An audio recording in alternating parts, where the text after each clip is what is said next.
Today we are going to talk about pattern recognition. What is it precisely? In our perception, the world is not represented by single pixels here and there. It is not visible to us as an unordered set of numbers.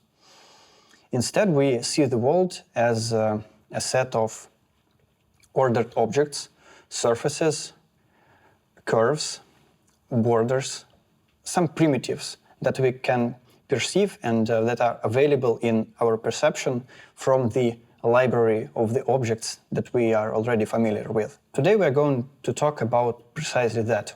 We are going to talk about the ways in which we can represent the unordered set of signals that come to our visual channel. How can we transform that into analytical curves, surfaces, planes, circles? Let's consider a couple of examples of patterns. First of all, it's the image in the left here, and it could be described as a pattern with self-similarity. And the pattern on the right doesn't have any self-similarity, it's just some kind of randomized repetition of dots. Both of these things are patterns. We can understand them very broadly today. In reality, any object that has certain form of analytical description, any curve, any circle, line, ellipsis, whatever, it could be considered as a pattern. This pattern over here has certain number of parameters. What's the number of parameters that we need to describe a line? Well, it could be described by two parameters, the length of this normal and the angle between it and the axis. Circle is represented by three parameters and defined completely x, y, and the radius. And sine wave that you could be familiar with from electrodynamics, it is described by three parameters as well. The amplitude, the phase, and the frequency. The equation goes like a times sine omega times t plus phi or phi 0, whatever you denote it. And here in this pattern, we really have the same thing going. We have the scale, so to say, along the x-axis, scale along the y-axis, and some shift, maximum of which is equal to the width of this element over here. If we move the whole pattern to the right by the size of one element, this pattern will become itself. So nothing will really change. This is why this pattern is fully described by three numbers. But let's move towards something that we have already touched in the lecture about stereoscopic vision. And this is the simplest case of a pattern, really, because this is just the repetition, just the same thing that is in the different spot in the image. Let's imagine that we have filmed the same object, let's say, in two different positions on a surface. The camera is stationary, the background is stationary, the only thing that is moving is the object. And it has moved from one position to another position without any changes. So it's planar, it has just moved. We can expect this object to be the same, really, and the image of this object to be the same as well. So we can try to find a spot on the second frame where the template from the first frame fits the best. And we can do that using this metric over here, or it's better to say this formula, it's not really a metric, but this measure of dissimilarity. What does it mean over here? We have a template denoted as T, we have an image that is denoted as I, and here in this formula we are really trying to find out the difference between the patch, the template that we have, and a certain area in the image. We are performing pixel-wise subtraction, pixel-wise, channel-wise subtraction of these two images, and after that we are taking squares of these differences and summing them along the axis of the template. And what we get as a result is a number, just a single number, that could be big if the template doesn't match the area in the image, and it could be small if it fits perfectly. Using this method, we can align two objects that are similar to each other, and we can detect that by the fact that it will minimize this sum of squared channel-wise, pixel-wise differences. This method is, it could be noisy, as we have talked about in the lecture about cameras. It doesn't work well with rotations. It doesn't work at all, really, with rotations. It could work, I mean, with the readily symmetrical objects like balls, football balls, or something of that kind. But with the hand, it will not work, really.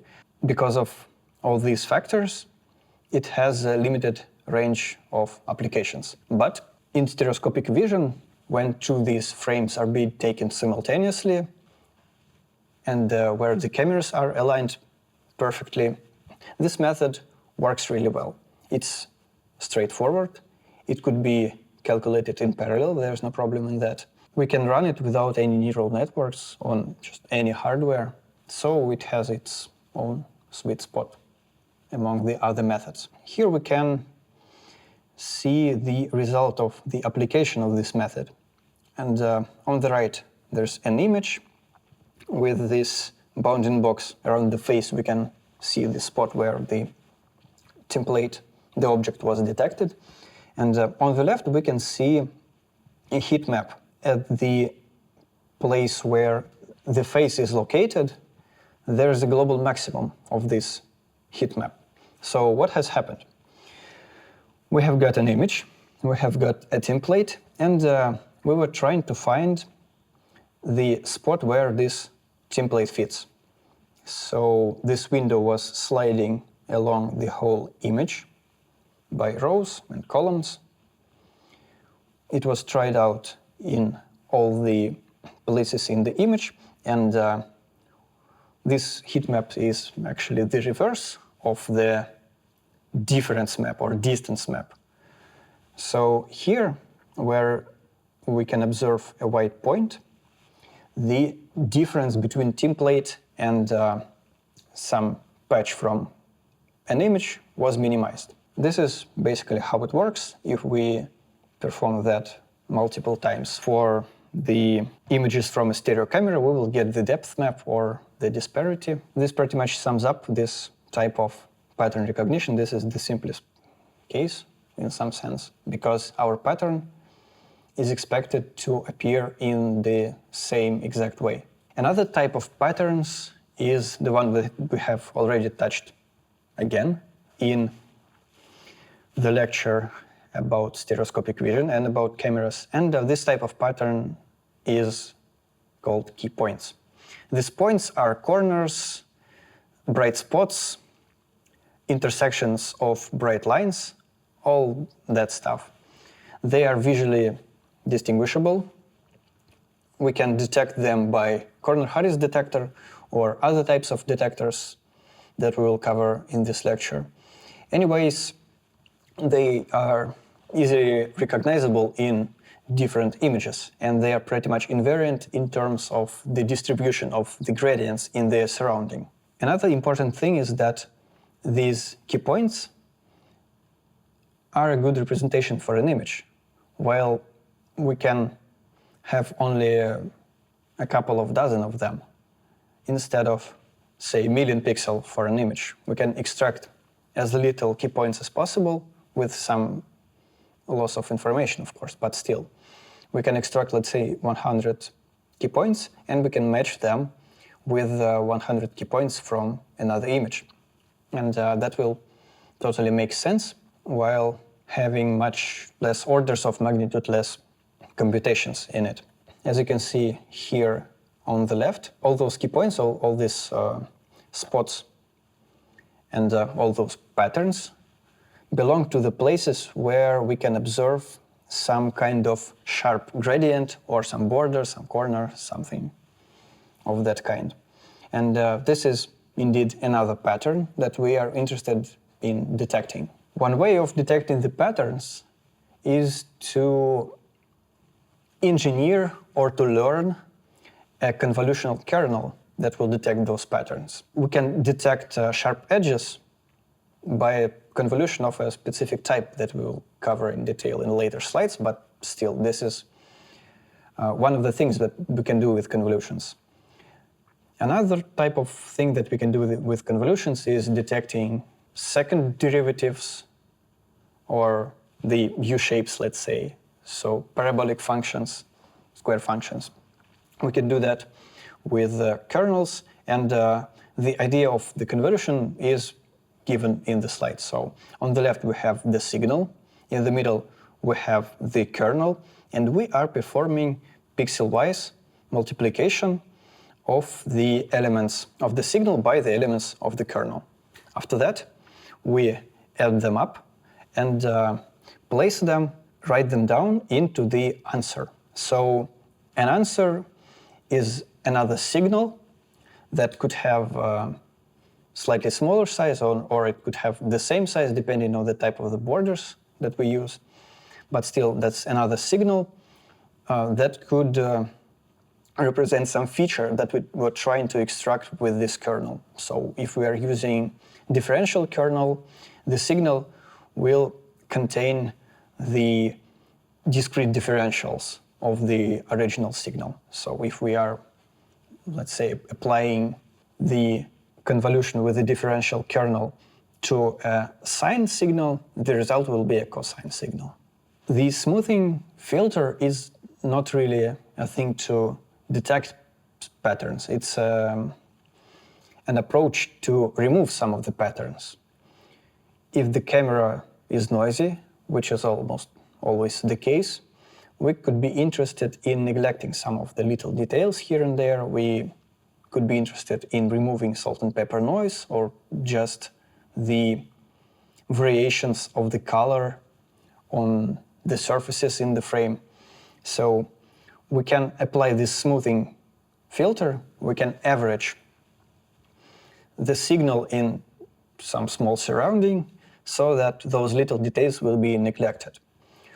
We are not detecting those little things. We are doing the exact opposite. We are removing them. But that's pretty much in the line of pattern processing or pattern recognition. We have to get rid of the unnecessary details in order to be able to detect the real patterns that we really want to find. What happens here is we are applying this convolutional kernel 5 by 5 to the original image, to the signal.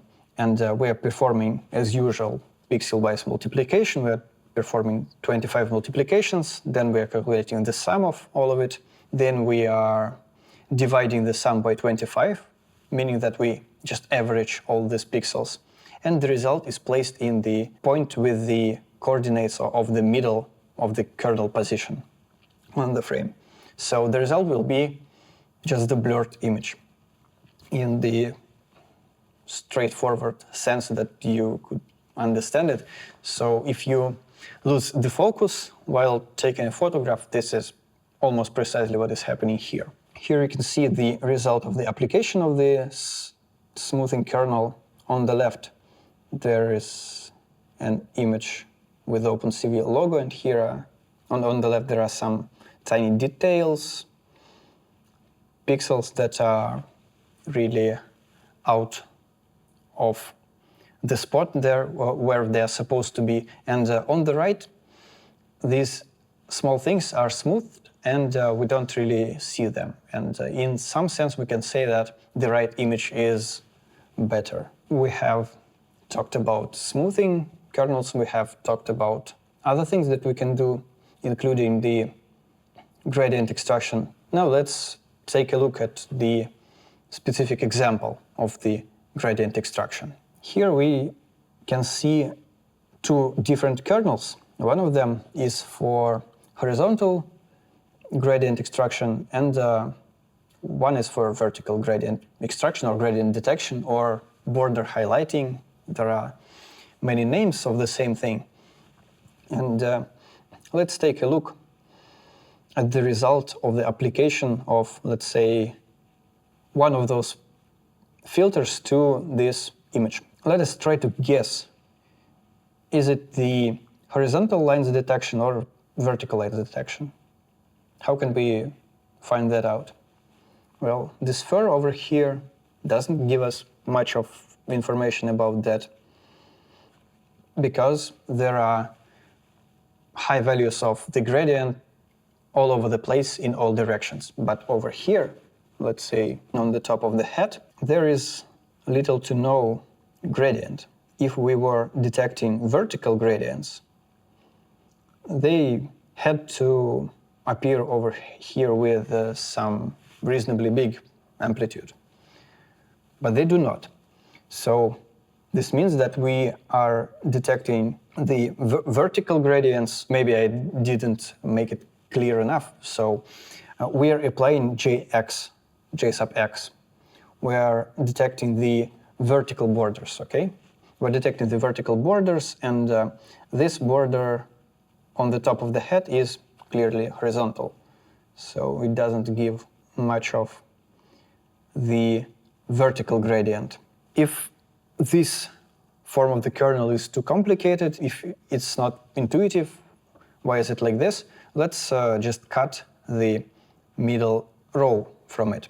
So it's -10, 0, +10. What does this exactly mean? This means that we are subtracting the left neighbor from the right neighbor.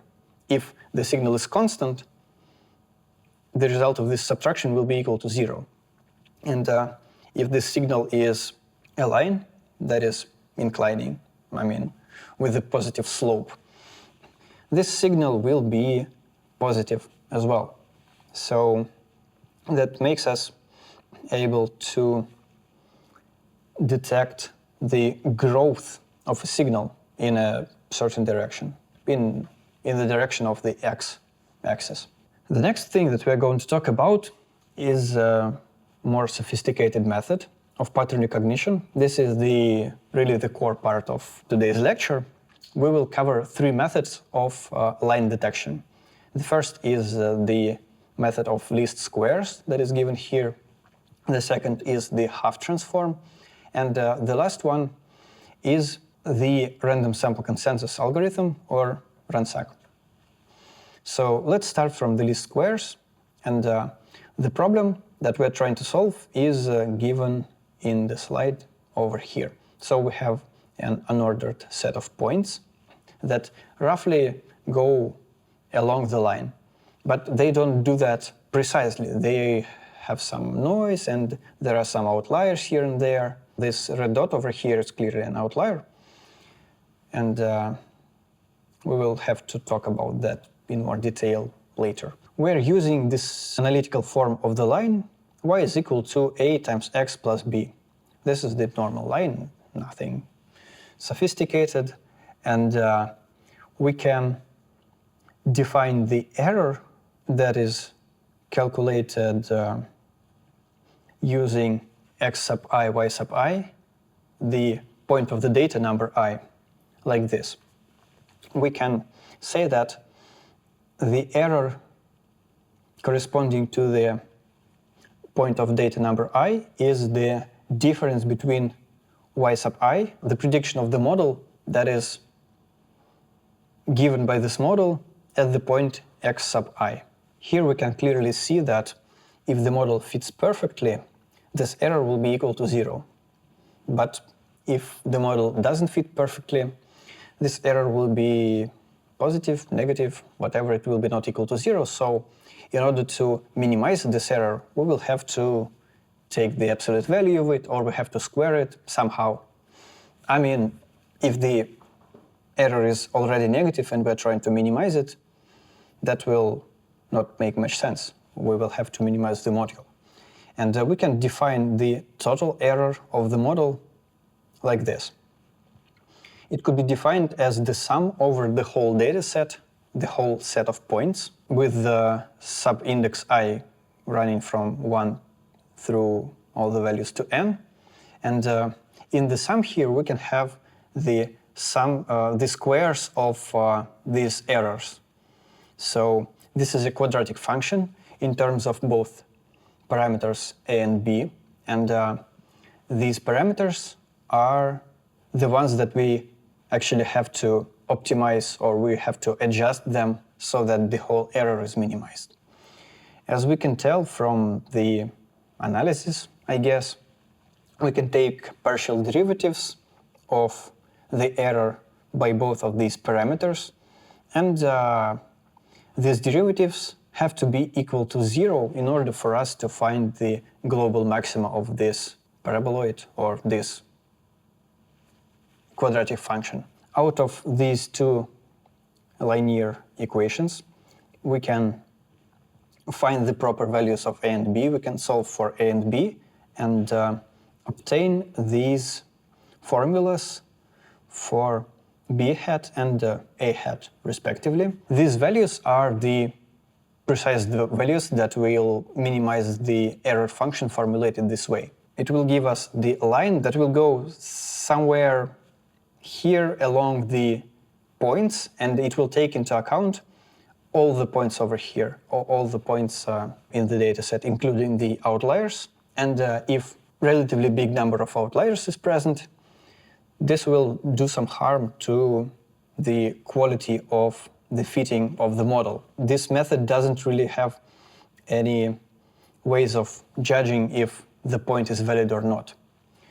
These outliers could be considered as the result of some laboratory equipment malfunctioning, someone has shut the door, and the microscope is shaking. So these outliers, they don't represent any meaningful physical or any other data. They're just random, and they are all over the place, so we cannot get anything out of them.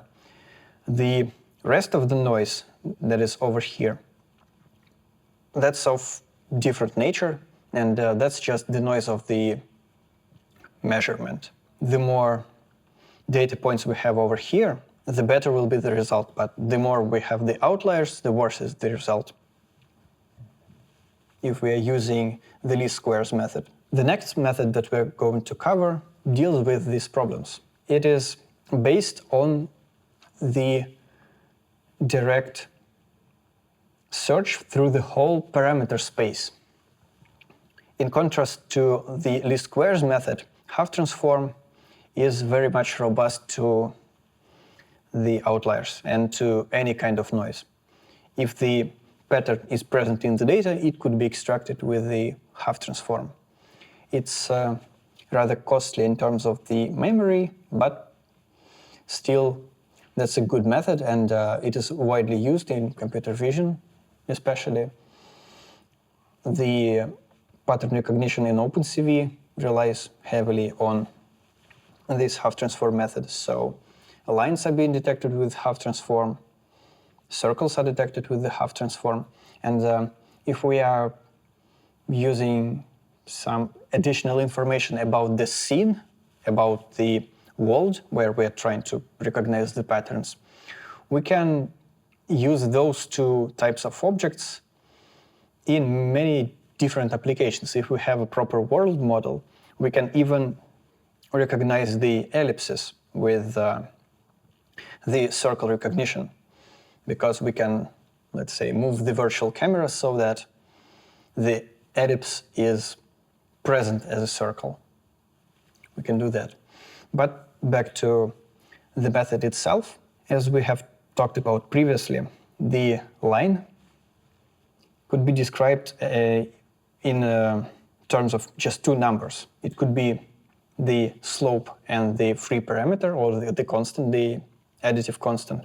And another way of setting a certain line is to specify the value of the angle of inclination. You can see it here. And the length of the normal vector to the line that has its inception or its beginning, that begins in the 0, 0 point. So you can clearly see that any line could be represented this way, and any value of an angle and the length could be transformed into a single line on the plane. So in this method, in half transform, we are going to consider all the lines in this form. We are going to construct the space of all the possible lines, and this space will be discrete. So we will not distinguish lines that differ to each other by less than, say, 1 degree. If the angle between two lines is 0.1 degree, that is not important to us. And if the difference is greater than 1 degree, well, in such a case, these two lines are different. So what we're going to do is we are going to try out all the lines that go through each data point. We'll mark all of them in the space of the parameters, or in the accumulator, as it is called in the original paper. Once more, what are we doing precisely? We are considering each of the data points. In the slide, in the right picture, we have 3 data points, so let's consider first of them. And we are trying to go through all the lines that have this point on them with a discrete step. Here it's a little bit exaggerated because the angular step is too big, but still the idea is the same. And here not all the lines are present, but the idea is that we go around all the possible angles, and all the lines that visit this point, that have this point in them, all of them are considered to be possible candidates to the line that we are indeed trying to find. We are considering first point of these 3. Then we are trying out different angles, 0 degrees, step degrees, 2 times step degrees, 3 times step degrees, and so on. We are going through all the lines. Then we are calculating the r, the length of the normal vector, and after that, we are incrementing the value that corresponds to this specific line in the accumulator space, in the parameter space. So here, on the left, you could see the accumulator, and the x-axis here is the angle, and the y-axis here is the length of the normal vector, the r parameter. So each line from the original image corresponds to a single point here in the accumulator. And the opposite is right as well. If we are considering all the lines with some discrete step that go through this point over here, we can expect multiple points in the accumulator. And it turns out from the trigonometry that all the lines that go through a single point, they draw a sine wave in the accumulator space over here. These 3 points in the accumulator are mapped into 3 sine waves in the accumulator. And the only line that goes through all of them is mapped to a single point where all these 3 sine waves intersect. That's the whole idea of the half transform. The correct answer to this pattern recognition problem is a single line that goes through this point, and this point, through all 3 of these points. While the lines that go through these points correspond to different points in the accumulator space, only one of them fits all these 3 points. And this will be indeed our answer. We need at least 2 points to give some reasonable answer, that's for sure, because if we have less than 2 points, the system of equations will be underdetermined, or here we will just have the whole sine wave of candidates, and they will be legit in equal sense. So there will be no reason to prefer one over another. And if we have two or more points, they determine at least one single line, or at least one single point in the accumulator has the value of at least 2, because these two sine waves, they have to intersect somewhere. And that will be actually the answer. And if we are dealing with the real-world problems, there will be, of course, noise all over the place. And these three sine waves, they could actually intersect not in a single point. The first could intersect with the second with the third, and there will be 3 candidates, and it will be not clear which one do we have to choose again. But this problem could be solved by adjusting the fineness or the granularity of this discrete approximation of the continuous parameter space. If we don't have enough data, we can make the angular step or the spatial step greater, and these 3 points of intersection will just merge into one single point. We will be less certain in the specific angle of the line of the answer, but what else could we expect from the little amount of data?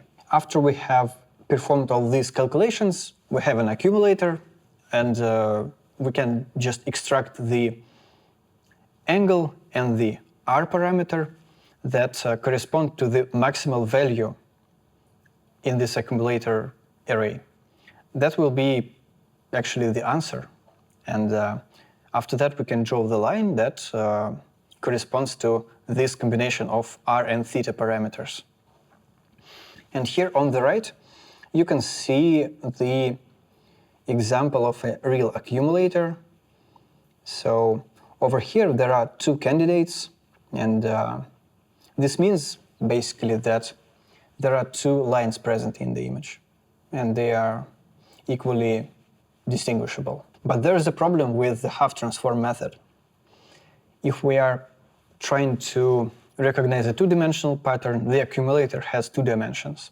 If we are trying to detect a 3-dimensional pattern, let's say sine wave, the accumulator will have effectively 3 dimensions. The dimensionality of the accumulator grows with the dimensionality of the object. And if we are trying to detect, let's say, an ellipse, the accumulator will have 5 dimensions. That's way too much, because if we have, let's say, at least 100 elements along each of the axes, it will result in 10 to the power of 10 of elements in the whole array. So if the array has the type of np.unsigned int 8-bit, 1 byte, it will result in 10 gigabytes of data, and this array will be very sparse, so it will be almost completely filled by zeros, but it will require a lot of memories, and also it will require a lot of time to go through it, so that doesn't make much sense. And for multidimensional, for complex objects, applying half transform is less and less effective as the dimensionality grows. So there's another method, RANSAC, or random sample consensus, and it's in its essence stochastic, so it could give different answers given the same problem because it has some kind of randomness in it. But the good thing about it is that it's tunable, so you can adjust the parameters of the algorithm so that you can perform it faster, or you can perform it with the higher expectations about the result, so to say. We will cover that in more detail. Let's take a look at the key steps of this algorithm. It's called random sample consensus, not by coincidence. The essence of this algorithm is in sampling small subsets of the data multiple times and then choosing the one that makes sense the most. Here we can see an analytical form or the synthetical ellipse and the real ellipse in the field. Raise a question. Why do we even care? Why do we have to detect ellipses? Are they around us? Are they everywhere? Well, basically, yes. The ellipse is an object or the geometrical shape that we observe if we are looking at a circle in 3 dimensions. And it has 5 parameters. If we are describing it in the straightforward way, it's x, y, the coordinates of the center, semi-axis A and B, and the angle of rotation. These are 5 parameters. Object, the ellipse, could be derived from the 5 points that belong to it. One thing that we have to remember is that given 4 points with just random positions, we cannot really find an ellipse that fits them, because if, say, one point is lying inside of the convex hull for another, well, there's no ellipse that could fit it. But if we were lucky and all these points lie on the convex hull of themselves, well, that means that we can indeed find an ellipse that fits this subsample of the data. First of all, we sample 5 points from the data, just with numpy.randint, let's say. After that, we construct a model that fits this subset of data. At this step, we at first check if we can really do that. After that, we calculate some features like the x and y, the semi-axis, the angle, all of that. So we calculate the model itself. And after that, we have to evaluate somehow the degree to which this model that we have constructed is able to represent the whole data set. By that I mean that if, let's say, this ellipse is in some random coordinates somewhere, that could mean that we have sampled just a bad subgroup of points. And by trying to assess the quality of this model, we can just try to match the model with the whole array of data. Well, we can see that the model doesn't fit that much, and we can neglect this model. Let's take a look at the picture over here. Here we have considered an example of lines instead of ellipses. It's just simpler. So the dashed line over here is the model that we have constructed using these 2 data points that are marked with plus signs in black circles. So we have sampled these 2 data points, we have constructed a line, and after that we have to assess the quality of the model.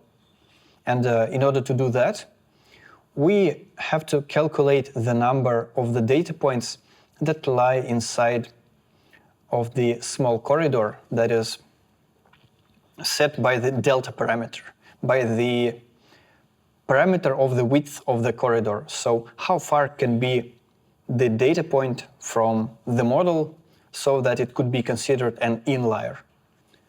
On the contrary, an outlier is the data point that doesn't fit the model at all, and inlier, as I have said already, is the point that we consider to be good enough, so it fits the model. And we have to calculate the number of these inliers. This delta parameter is a hyperparameter of the algorithm. We have to calculate it, and we have to use some empirical ideas, concerns. We have to think about it, and it's not determined by any procedure. So we have to specify it somehow. What happens next is we just sample a couple of points again. We sample a couple of points, we determine the model, we calculate the number of inliers, and after we have done it for a certain number of times, we can just give the model with the biggest number of inliers as an output of the whole procedure. That's the idea of random sample consensus. And I have said that we do it for a certain number of times. We can use some kind of formal approach to assess that as well. As I have mentioned, this algorithm is stochastic, so it relies on the probabilities. And let's talk about that in more detail. Let's say that we want our algorithm to work correctly with the probability p.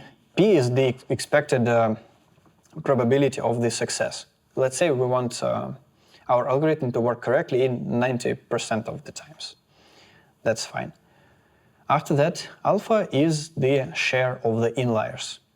Let's say that 0.7 of all the points really makes sense, and 0.3 are just some rubbish. They come from the laboratory equipment failing, and they don't make much sense. By the way, these algorithms like half transform and random sample consensus, and especially the half transform, they were widely used in pattern recognition starting from the inception of the experimental physics with some trajectories of the particles. So, well, no, not the ransack, okay, that was designed later, but some kinds of approaches that remind one of the half transform, they were of a big interest of the scientists, of the physicists in the 20th century. So let's imagine that you have kind of a particle accelerator and you are interested in the measurement of the masses and charges of the particles that you get out of the machine of this accelerator. And in order to understand the relation between mass and charge, let's say people use some cameras. I mean the enclosed volumes with, say, very high humidity, and any particle that crosses this volume leaves a trace of a certain shape. It's called the bubble camera. And this is one of the first ways in which the particles were detected with their parameters. Let's say that you have this particle entering the camera and it goes along some trajectory and then it's lost. First of all, you have to take a picture of the track of this particle. And after that, you have to analyze that somehow. At first, the PhD students were used for that. The professor was making the experiments, and the poor PhD students were spending long nights writing down the parameters of these curves. But happily, some kind of optimization came into place. Now we can use half transform and ransack for the same matter. So going back to the analysis, we expect it to work with the probability pi. Alpha is the share of the inliers. K is the number of points that we have to sample to determine a single model. For a line it's 2, for a circle it's 3, for an ellipse it's 5. Please try to follow what's going on in the slide. Alpha is a probability to sample a single, let's say, good point. A single point that's one of the inliers. We don't know anything about them. Is a certain point an inlier, an outlier? That's not important. Just the probability is alpha. The probability to sample k points one after another is alpha to the power of k. The probability of the contrary, the probability to sample at least one outlier in this subsample is 1 minus alpha to the power of k. And this actually means that we will fail to detect a model. I mean, just one wrong point, just one outlier, will result in the incorrect answer, in incorrect model. If the point, the outlier, is somewhere over here and the correct line is here, that's clearly fail of the experiment. So 1 minus alpha to the power of k is the probability of failure on a single subsampling.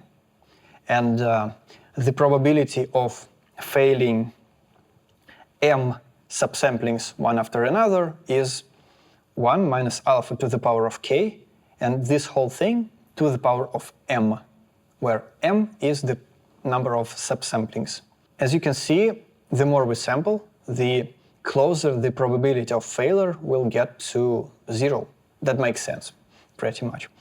And we can say that the probability of the failure is equal to 1 minus the expected probability of success. And now we are almost there. So after that, we can take logarithms of both sides. M will move around from the logarithm, and we'll get the formula m times logarithm 1 minus alpha to the power of k is equal to the logarithm of the probability of failure.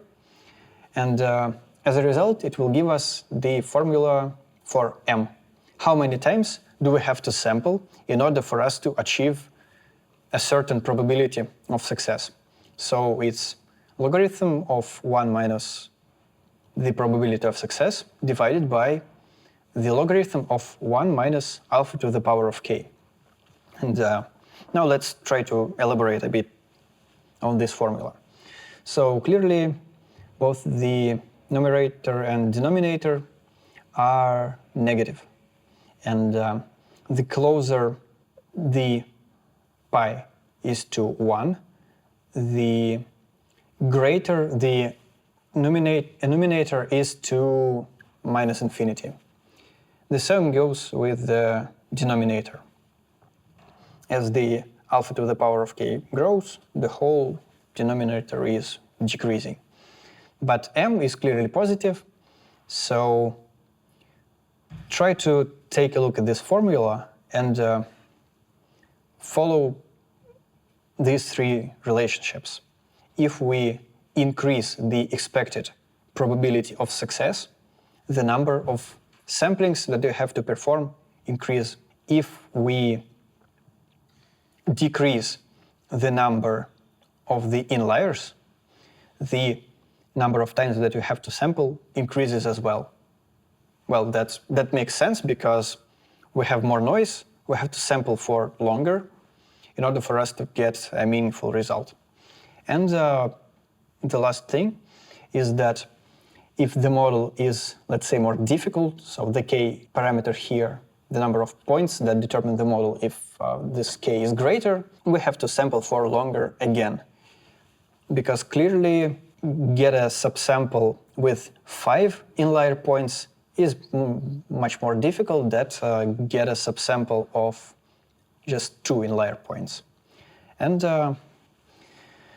that brings us to the end of the random sample consensus algorithm. We will do all the programming with these algorithms in the seminar. We will try all of them out by hand from scratch in Python in the problem of line detection. The next thing that we are going to talk about is the stereo-related thing. Again, it's not in the lecture about the stereoscopic vision, but it could be there as far as it could be in this lecture as well. That makes sense in both of these lectures because it's connected both to the pattern recognition and to the stereoscopic vision. We have to have enough data to detect a certain pattern. And if we have monocular vision, if we have just one neural network that has just the left eye of the robot as an input, there is no true data about the distance to the object if you don't feed anything apart from the picture. So neural networks are a perfect choice for computer vision And for detecting objects, they're versatile, they work really fast, at least now they started to do that. And they could be trained using the data without any need in engineering of the features. But, of course, from monocular vision, we cannot extract any meaningful data about the distance to the object. They don't do any kind of magic. So we have two choices.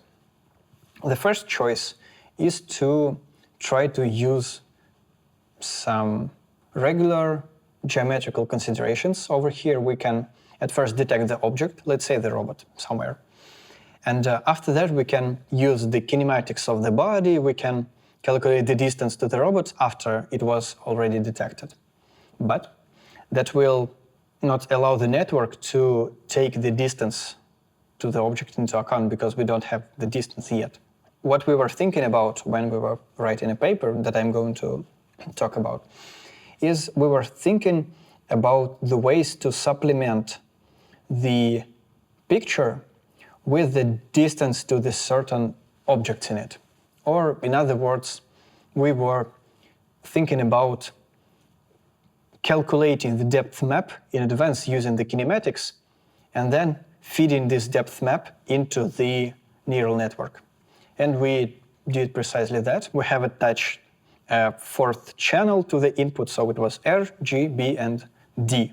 And this D channel, or we called it scale channel, S channel, it was filled by the predicted depth map that was calculated using the kinematics of the robot. So we know the inclination angle of the head, we know the calibration metrics, we know everything. So we can calculate in advance the distance to the floor in all the directions in the frame.